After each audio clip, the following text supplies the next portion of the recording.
The Mesa Chamber of Commerce Inside Business Podcast brings you a unique view of Mesa through its vibrant business community and the subjects that are important. The podcast is produced in the Mesa Chamber of Commerce Media Studio, sponsored by the University of Phoenix. Our podcast is hosted by Mesa Chamber of Commerce CEO Sally Harrison. Please enjoy this episode of the Mesa Chamber Inside Business Podcast. Hi, I'm Sally Harrison, President of the Mesa Chamber, and today I have Eric Emmert from Dorn Policy Group in the podcast studio to visit with us about all things legislative. All things legislative. Thanks for being here. Thanks for having me. Of course. So, talk about how long you've been doing this. I mean, you've been advocating for businesses at the state level for a long time. Yeah. Longer than I've been at the chamber. Yeah. I had been at this for a long time. I grew up in Iowa, got bit by the political bug with the presidential candidates cycling through the state every 4 years, and turned that into a career that advocated for businesses. Worked for a presidential campaign, and then began lobbying for a Chamber of Commerce in Iowa, and then moved out to New Hampshire. Oh my goodness. Lobbied there for 18 months, and then came down here in 2000, went to work for the Tempe Chamber of Commerce. And then I hooked up with Tom Dorn in 2005, and it's been a great partnership ever since. Nice. And we've represented the East Valley Chambers of Commerce Alliance, of which the Mesa Chamber is a founding member. Yes. And done that for many years. So Yeah, like 22? Something I like think that? the alliance was founded in 1999, I believe. Okay. Oh, wow. And Yeah. it's a unique entity. It is all the chambers of commerce in East Valley, as the name implies, and it is really a model that's been used in other parts of the country for collaboration and cooperation amongst business groups.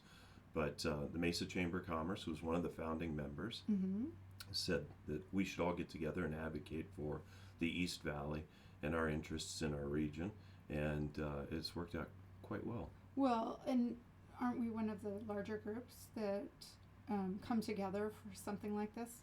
Yeah, the East Valley Chambers of Commerce Alliance is larger than the Arizona Chamber of Commerce, the Phoenix Chamber of Commerce, and the Tucson Chamber of Commerce all put together. Wow. So it is the largest chamber organization in the state of Arizona. And when you say larger, you're talking about the number of businesses that we represent. The number of businesses it represents, yeah. Yeah, that's awesome.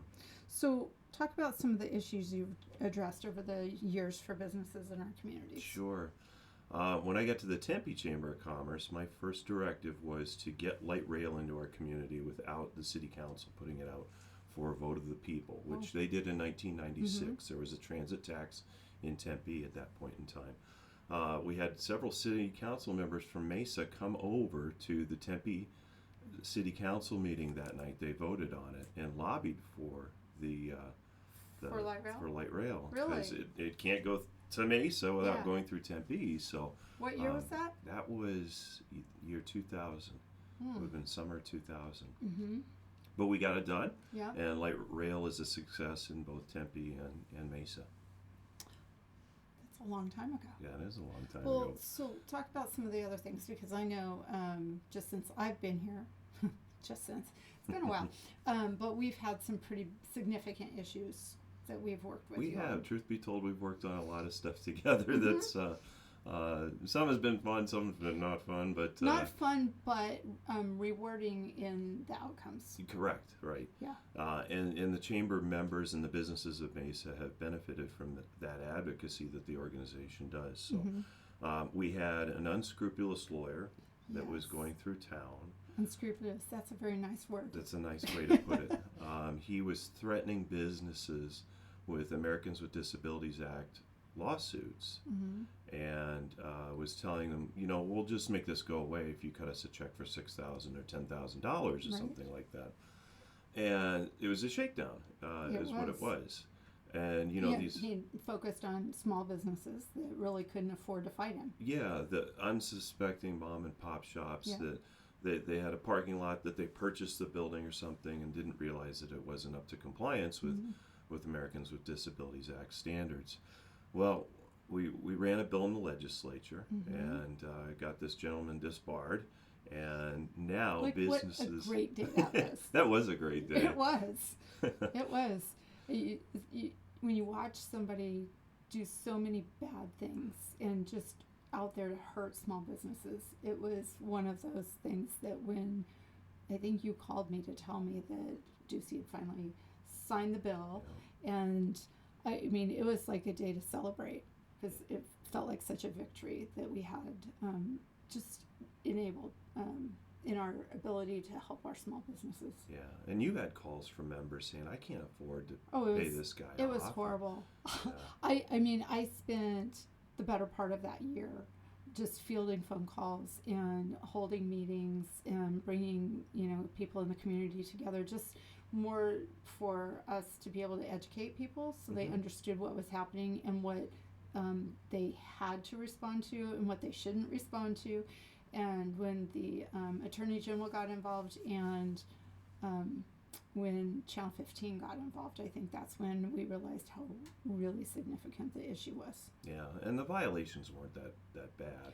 No. Your sign is too low. Yeah, your sign's a quarter of an inch too low. Right. Yeah, It was that's stuff not going like to stop anybody from parking there. No. And going in and getting their treatment or whatever it might be. No. But the solution we came up with the members was to do a cure period whereby, okay, you get one of these letters, you have a period of 90 days or whatever to cure what was wrong. The sign's too low? Okay, raise it. Yeah, you need some bigger stripes? Okay, no problem, we'll paint it. That's not that big of a deal. And now businesses have the ability to do that.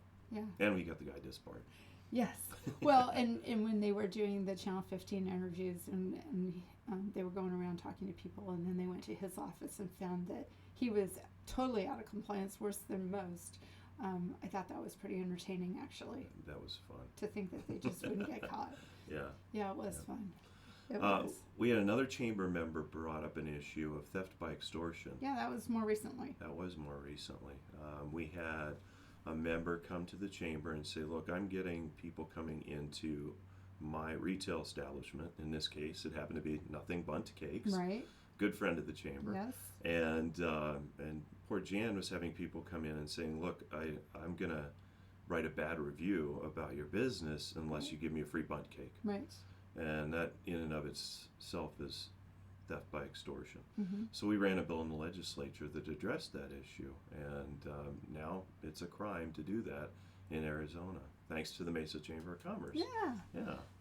It's nice when your members come and tell you that these things are going on, because the first one, the ADA stuff, I wouldn't have known about it as soon as we did had one of our members hadn't mentioned that during a visit with us. And brought it to our attention. Yeah, and I hope businesses listening to this think outside the box too. Government's there to provide rules and parameters within which we act and run our business, but think outside those parameters. If there's a problem or if there's something that needs fixed, tell your Chamber of Commerce, tell your legislators, tell your city council members. They're there to help. Yeah, make some noise. Yeah. So, how did this legislative session go compared to prior years? Good question. This has been a challenging legislative session. We've had some weighty issues that have fallen within the scope and outside the scope of the business community. We've had issues like abortion and security issues at the border that have really driven lawmakers to get angry with each other, for lack of a better descriptor. And that's spilled into other issues as well. So while the business community had a pretty good session. We got a balanced budget. We got the Arizona Commerce Authority reauthorized for another few years. We had the Department of Transportation, which builds our roads, reauthorized for another 8 years. So we had a pretty good session, but it was contentious to say the least. How many days did it end up going? 160, which is a little bit longer than normal. They're supposed to be in for 100 days. They typically go longer, but that's what we got this year, 160 days. Well, hopefully next session won't be quite as bad. I know, hopefully. Who knows? Yeah. Well, what can our chamber members do? How can they get involved? That's a great question.